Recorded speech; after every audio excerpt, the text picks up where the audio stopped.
Welcome to It Starts With Courage podcast with Kat and Jen. What is it? It's everything. Everything you want in life starts with courage. Jen, listen. For the last, I guess, since the beginning of February, my nephew, who is in high school, he is in grade 10 now, and he kept like, Auntie Catherine, you have to watch this show, Euphoria. What is it on? It's on HBO Max. Okay. So Euphoria, it's got Zendaya, who used to be like on Nickelodeon or something like that. Am I boring you already? I mean, geez. While you yawn. But okay, this show, we watched the first episode. When I say my mouth was open the entire time, I was like, okay, let me give you a bit of a backstory. Okay, so this show is basically centered around a group of teenagers. I guess they're supposed to be Gen Z, sort of 15, 16-year-olds whose lives are completely intertwined. It's very explicit, like it shows things like there's drug use, there's nudity there, and there's a lot, like there's one scene where like penises are just flying around. It's a lot. So there's one girl on there who becomes addicted to drugs, and how she becomes addicted to drugs is because she basically becomes her father's caretaker as she's like maybe 12, 13 at that time, but her mom is working, trying to make sure they have money to pay for the drugs, the insurance, and she ends up just trying some of her dad's drugs and,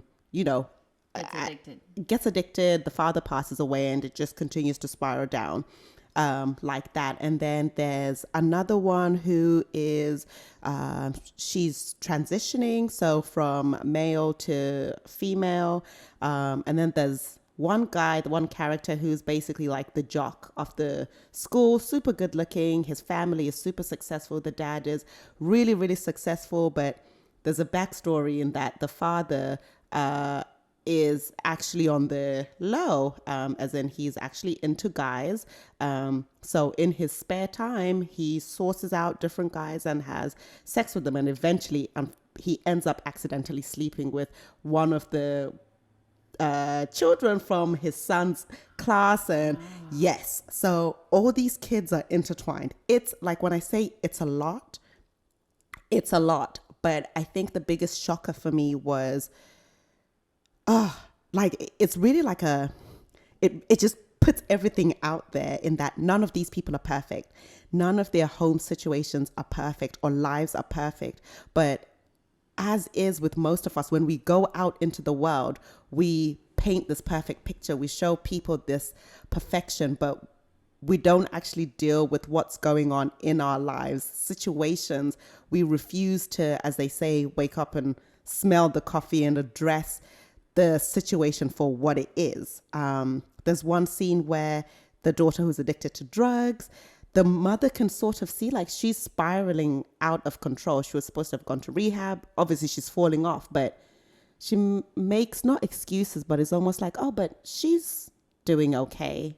She's doing okay. And when I thought about it, I thought how scary, just from the show, it must be for parents to navigate teenage years with their children, or transitioning from middle to high school. You have a daughter. I do.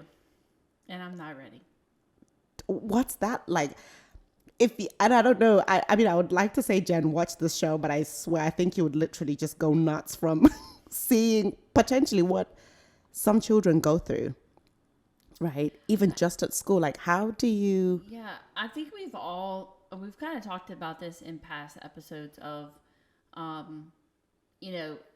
think it was the COVID episode when everybody's like, we'll make it through this together, blah, blah, blah. But we all are sitting on different seats in the bus, and we all have different viewpoints of the world based on where we're sitting on the bus. Yeah. And so our experience, while we're all experiencing COVID or, situations in life, where you're sitting and the resources you have and everything has a lot to do with how those experiences go. Yes. So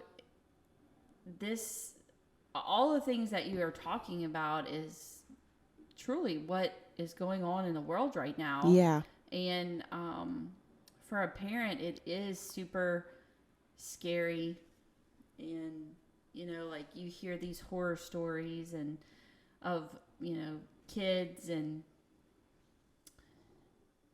just for instance, I have a story for you. Okay, tell me. So like, my daughter got invited to be in a math competition on Saturday. I don't know. I'm not sure sometimes if she is really my kid because she's so smart and I'm not. But she's a math wizard. She calls herself the math wizard. But they have a math tournament. I'm like, who knew you could have a math tournament? Well, so they do their little testing or whatever, and she's standing outside with all of their friends, and one of her friends gets an airdrop message, and it says like from FBI or something, and it's like this airdrop. And so they're like, all the 13-year-old girls are standing around saying, what is this? Like, should I click on it or not? And we've always told Bailey, if you don't know who it's from, then you don't accept or click on anything. Yeah. But one of the girls was like, well, it probably won't hurt just to see what it is. Why don't you just click on it? And they clicked on it, and it was this cartoon character with a big penis. Oh, my gosh. And so my God. So they're like, oh, my gosh, So it's like all around. Like you're at a math tournament. And this, you're not thinking that your kids are going to be exposed to that. But like as a parent, we just have to equip them with the tools to navigate this world that we're in, because unfortunately, like it's the normal to have to go through that. Not that it's not abnormal. It's not the outlier situation. It's like the everyday situation at this point. And so like for me with Bailey, we only have one child. Yeah. And so we're really tuned in to what she's doing, and we have a great relationship with her, and we try to ask questions and be involved and have a close enough relationship with her where she's not embarrassed to ask us questions or fearful. Like we do have that relationship where she can ask us hard questions, and we can have hard conversations, and we can look at different situations, and we can say, okay, for our particular family, this is our belief system, and this is what it's based off of. And so based on this is how we're going to handle this. And so I just think it's really, really important for parents to be super tuned in with that and have these hard conversations, which is another episode we had, one of our very first ones, about having hard conversations. Yes. Because to me, I would rather have a hard conversation about premarital sex than have a hard conversation about teen pregnancy. Yeah. Oh, yeah. So you sort of choose because at some point, I think, what I really wanted to touch on, what I got from that episode, or not even that episode, the show, because I've been addicted, I'm not even going to lie, is about facing up to reality, to the reality of situations, things, life. I mean, this is not just solely about teenagers in high school, but what I've been seeing with the different character development is that some of these things that children may face in schools, or how their behaviors, what they become like, as also stems from what goes on at home, how things are treated at home, or how certain situations are addressed. So that's really what I wanted to talk about today, is the importance of smelling the coffee and facing up to the reality of a situation and accepting what a situation really is in order to sort of tackle it and, deal with it. Get through it. Right. With you saying get through it, what happens when you don't face reality and you just stick to this everything is okay mentality is that you fail to learn the correct coping mechanisms. Oh, true. And if you have children, for example, if you don't face up to the reality of a situation, something that may be happening in your family, you're also teaching your child you're not allowing them to develop coping mechanisms because you've never addressed the situation. In that avoidance, you're deciding to cope by not coping. Yeah. You're deciding to cope by not coping. I really felt like I wanted to bring that message today to really say, it's important to face up to the reality of situations, home life, work life, school life. And what facing up to reality means that it's allowing you to accept that life can't always be what we want it to be, right? We may go out in the world, everybody knows us as this particular person. You're like this, they have these ideals, but that's all just based on what you push out. Mm-hmm. But at home, you could be like suffering. Yeah. Because of the situation that's at home. So I really just wanted to maybe point out 3 different questions or pointers, tips that can sort of help you sort of smell the coffee, so to speak, which is first you could try by identifying what it is that you're trying to avoid and why. I'm not saying be emotional about it, feel emotions about it, or try and figure it out and resolve it there. The first steps, as they say, even to, in addiction, they say is acknowledging it. It's important to acknowledge a situation. You can't ignore something and hope that it will go away, right? I think, and leading on from that, sometimes we may acknowledge a situation, but we never decide to deal with it until some of us, I don't know if you ever had something going on and you're like, oh, wait and see. Everything's going to blow up soon. Everything is going to blow up. And then we decide to deal with it. I don't know if anyone else has ever had this out there, especially at work. I'll see things like this at work where people are coming to a head. Everyone knows there's something wrong. There's a train wreck coming and yes. Everybody's watching it and they yes. know it's about to happen, but they can't stop watching. Yes, they can't stop watching it and they don't want to address it. They don't want to speak to the conductor and say, hey, why don't we change tracks? Yeah. Right? To avoid this collision. We would rather wait and say, I told you so. I knew this was going to happen. Or what now? Or whose fault? When really you could speak to the conductor, or if you are the conductor, and change tracks, mm-hmm. right? Yep. In order to avoid that combustion of things. And lastly, think about, is it something that you can change? This situation, whatever it is, or this reality that you're in, is it something that you can change or that you want to change?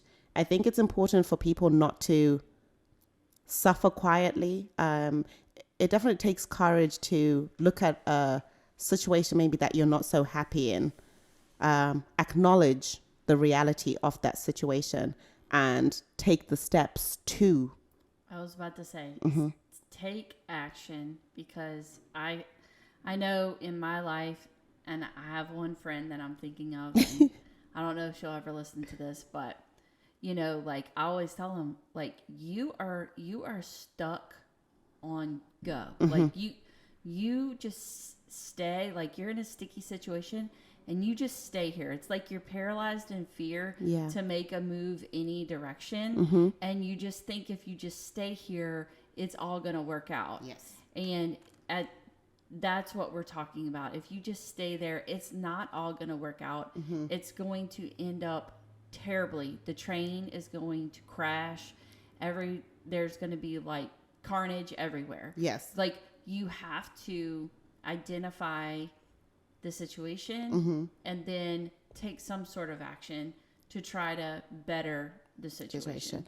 Just before I came here, a friend of mine forwarded me a story today of, it was basically a video of a mom who was talking about her daughter, who her daughter was. Her daughter is, the girl's name is Chesley Christ, and she was like, so she's on social media. She was formerly Miss America, I think like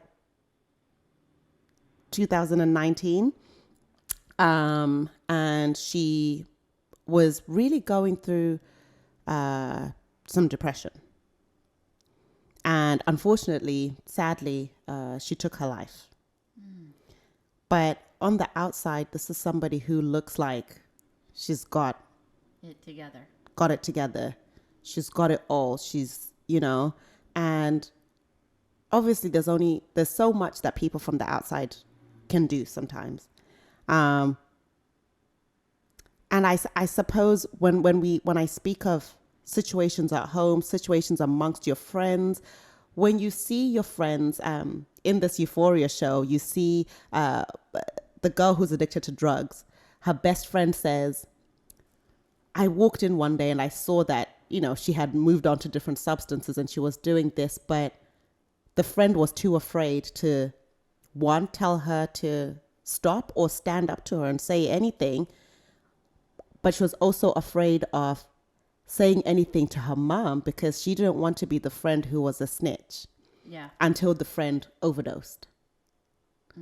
Right? And I know like some realities aren't easy to face. I'm not saying all realities are easy to face and you're going to listen to this podcast and be like, oh my gosh, yes, I'm taking all on and I'm going to figure everything out. No, I think these things definitely happen in steps, in increments. But first you have to face up to the reality of a situation and smell the coffee and go from there. I guess that is my message, really. It just sounded, it's just that initial step of acknowledging the reality of a situation. Good job, Kat. Oof, that sounded a bit deep towards the end. Friends, we'll be back next week. Peace. Bye. Thanks for listening to this episode of It Starts With Courage podcast with Kat and Jen.